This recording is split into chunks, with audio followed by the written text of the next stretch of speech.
Turabasuhuje bakunzi ba Uburyo YouTube channel.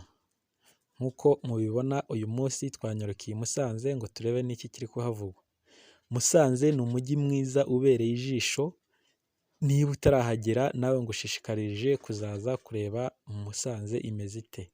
Musanze rero twari tuyimenyereye nk'umujyi uzamuwe cyane n'imisozi y'ibirunga, ba mukerarugendo, none urabona hagaragara ijisho, hameze neza, ni umujyi wabwira buri umwe wese. Ariko uyu munsi ntabwo Musanze izamuwe gusa na bino birunga, ahubwo uyu munsi habonetsemo, niba nayita zahabu, niba nayita diyama, Musanze habaye ikintu cy'agashya cyangwa se havumbuwe ikintu gikomeye muri uyu mujyi wa Musanze. Turabibutsa mwe mutarakora subscribe kuri iyi channel ko mwakora subscribe kugira ngo murusheho kubana natwe.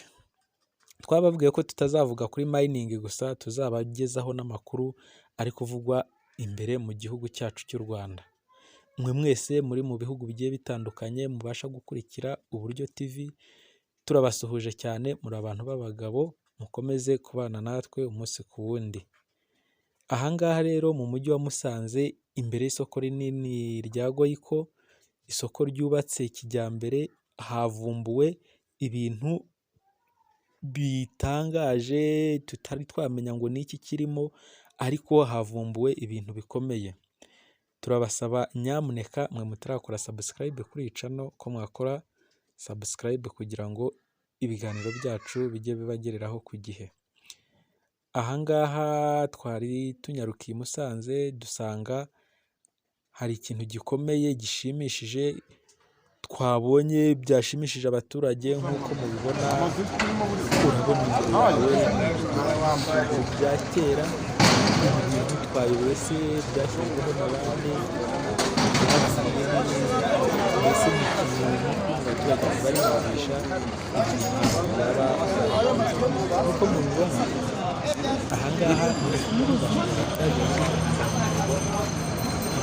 bari bagiye kuba bareba aho amatiyo y'amazi anyura ngo bafate amazi bajya kuri etaje, nibwo bacukuraga babona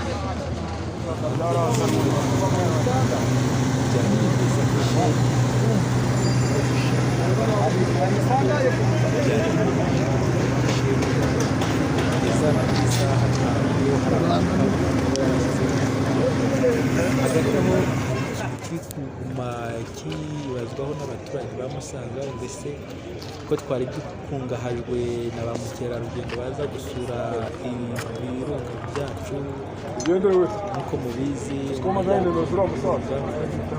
ariko uyu munsi ntabwo turi kubona ko ari ibirunga gusa, ahubwo mu butaka dutuyeho, munsi y'ubutaka dutuyeho hahambyemo zahabu tutari tuzi. Mbese urumva abaturage buri wese aravuga ukabona ni ibintu bitangaje, ukabona ko kuko bitangaje. Ibikunguru bya kera bigaragara nk'aho wenda ari nka sitasiyo, ariko aha hantu ku babizi cyangwa ku makuru twagera ku bikorwa y'amasaha barazi neza ko aha hantu nta sitasiyo yigeze haba. Wakibaza rero ngo ni iki cyari kibitse muri izi ngagi cyangwa se ni iki kizirimo gusa. Urabona ko bazishyizeho ibintu by'imigozi n'ibisinga, bari bazanye pekodawuni ngo babashe kubikura ahantu babidepase babivane imbere y'inyubako ikomeze nk'uko iri kubibona. Ariko imodoka yashyizemo ijeke iranga rwose,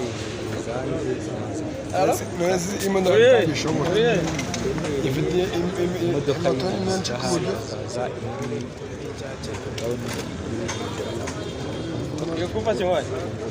ufite peseri.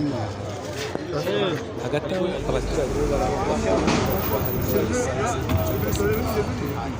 ahandi bakabasanga ari amabuye cyangwa amadiya bahabwa, ahandi bakavuga se ntacyo bari bazi ubwo bakorera ibikorwa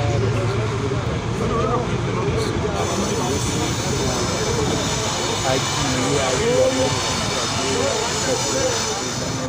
umuhozi ukaza ukambukanya no kuri kariyeri ukagera wavuga ku buzima ugeze hano kureba ntihari mu ishamba buriya umusaza baragira ati we turiwe rusizi uriwe yagize ntawe kandi biriya bibaza leta ibibahera gusa icyo wakoraga gusa ni ukugusaba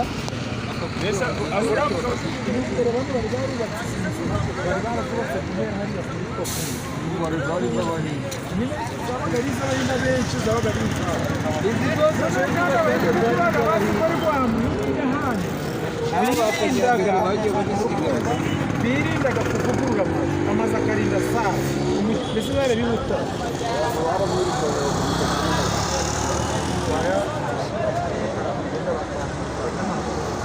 uzareba nuramutse ugiye ku mazu w'abantu uzatinya ni amasasu uri mu gihugu cy'ahantu imodoka iri ahantu y'urugendo arari n'izahabu iki kirekire kireremere ntabwo kiri vide kiriya kintu ni n'izahabu bijyanye n'abana bari gutanga kiri vide zabuse ikaba muri ugaterura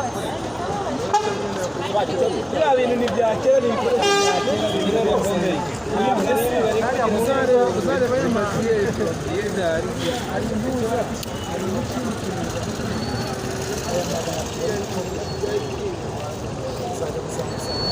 iyi nzu uraruga imyaka runaka ntabwo ubwo nkingishe rwanda rero sara akabati urakaza kugize hari aho kare wasanga arakavuga karabura uruzi karabura umujyango asanga nakakere n'abati ubona ibintu gukerebera gute byaje uziko iri biri kuri umbeho ni indikure ntari mwabyumviye rero wowe utari wagera mu karere ka Musanze ngo ukumbuje kuhagera. Musanze si y'ibirunga gusa, ubwiza bwayo si ku birunga bwonyine, murabibonye mugire